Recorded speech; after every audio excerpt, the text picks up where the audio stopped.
terrorises the rich and powerful. They're not scared all that much, but they're scared of Wikileaks. Julian Assange in the US press, right-wing sources, is being described as an info-terrorist, whatever that is. How terrifying information can be. The word is, Sarah Palin, that he has to be hunted down like Osama bin Laden. Other people have called explicitly for his assassination. Now, so they're obviously rather scared of Julian Assange. Why are they so scared? Is the fact that Assange is leaking secrets to foreign powers from US embassies? Well, what's in most of these diplomatic communiques?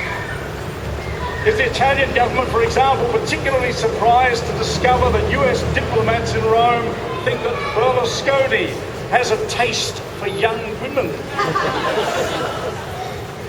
Is the Australian government really amazed to find that the US embassy in Canberra reckons that Rudd is a control freak? No real surprises there. The foreign powers concerned know all this stuff. They have to. Something like 2.5 million people in the United States, US government employees, have access to this information, so we can be absolutely certain that it's already leaked to the foreign intelligence services concerned. No, what really terrifies our masters, the rich and powerful, is the prospect that we learn how they operate.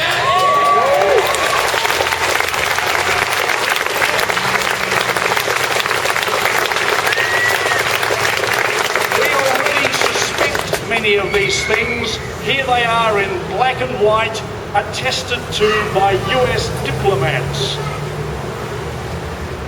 We've been told that it was necessary for the United States to invade Iran, to invade Iraq and Afghanistan in order to quell terrorism.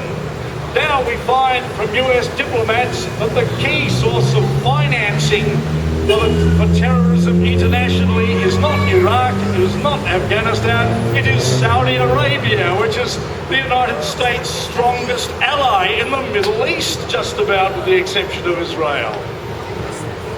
Now we have that in black and white.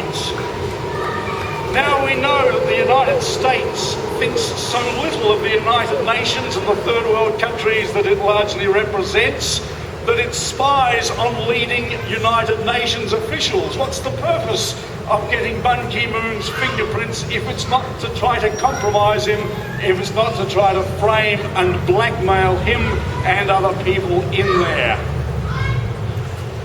We now know from good sources that the CIA employs torture. And Rudd in China, have you noticed this one? Rudd thinks China is potentially so dangerous that if it doesn't conform, if it doesn't fit into international stereotypes, if it doesn't behave itself, then the United States should deploy force against it in order to reintegrate it into the world system.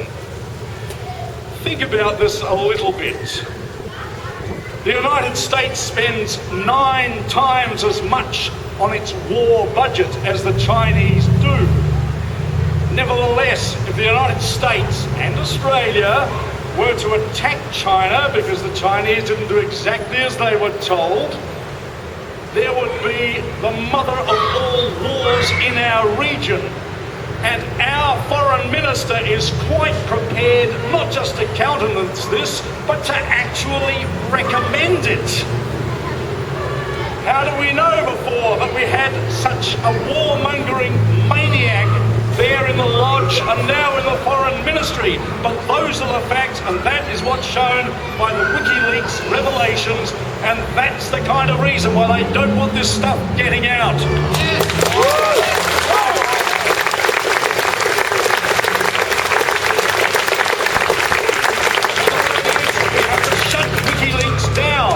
How do you do it?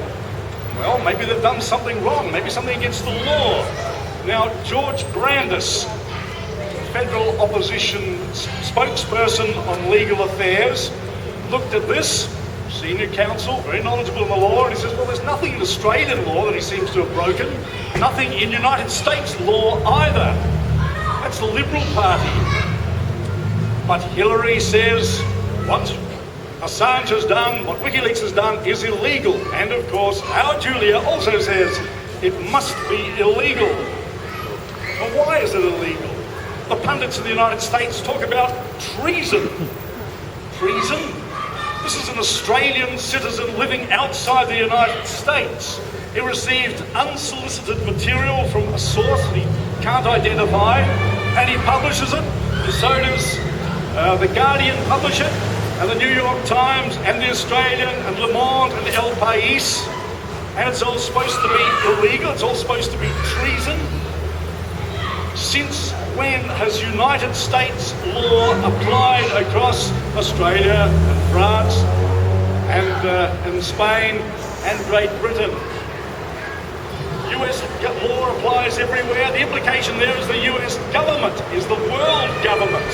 Hillary seems perfectly happy with this idea, and so, it seems, is our Julia too.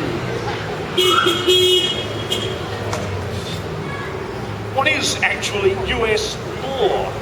In the United States, there are important guarantees of freedom of speech and freedom of the press. The United States, we must remember, was founded through a revolution, and the people who made that revolution cared a good deal about their rights, and they made certain they were inscribed in law. That's why the US right is demanding that the US government go outside the law and exercise summary extra-legal violence against Wikileaks and Julian Assange, because it can't be done under US law. But in Australia, there's no such problem.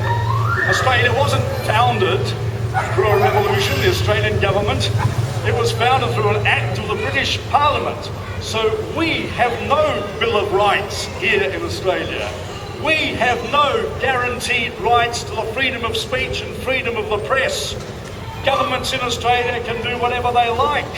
There is no Official Secrets Act in the United States because of their constitution, but we damn well have one here in Australia.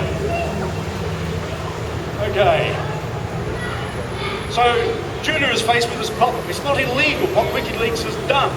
Well then, they're going to have to make it so, aren't they? How can they find a pretext? Well, it must be property. Property counts above everything else. Assange must have stolen the property of the United States. Well, did Assange go to a supermarket somewhere and scoop up all these goodies in his arms, slip past the checkout, leaving an empty shelf behind him? Of course he didn't. This is information. The United States still has all that information on its computer. Nobody's stolen it, it's still there. It's just that a few more of us have access to it than we had before. Information is not property in that sense. The United States government might conceivably sue Assange and the New York Times and all the others for breach of copyright, but I suspect that's not what all this is about. So Julia has to find a rationale somewhere, somehow, for declaring what Wikileaks does to be illegal. What's the rationale? Diplomacy couldn't function, they tell us, if people like Wikileaks go spilling all these secrets. Now, their kind of diplomacy, we have to remember, shouldn't function. The point is that it's their